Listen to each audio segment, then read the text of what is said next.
ito. Tapos itong salmon. Na-poach natin to. Lagay natin yung onion dyan. Yan. Set aside. Kasi na-poach na to guys. So wala naman to siyang bones. Lagay lang yan dyan. So yan.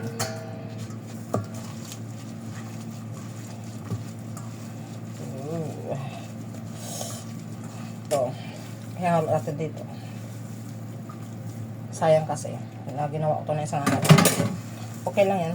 I-mix lang natin dito. Actually, yung mashed potato ko, parang nalagyan ko na ito ng asin pala at saka asin o.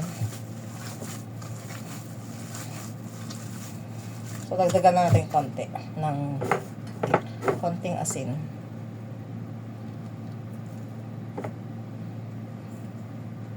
Tapos, konting paminta.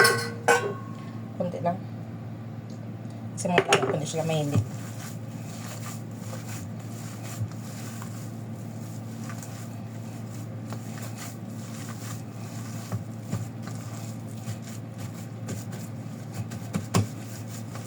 Diba? Sarap lang ito maigi. Tapos, egg.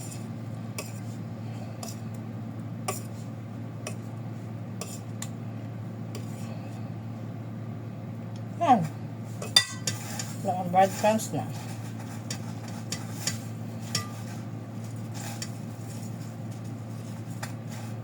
Yan.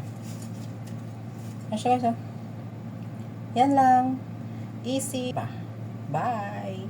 Ito na yung na-coat sa breadcrumbs. Later na lang. Lutuin natin yan.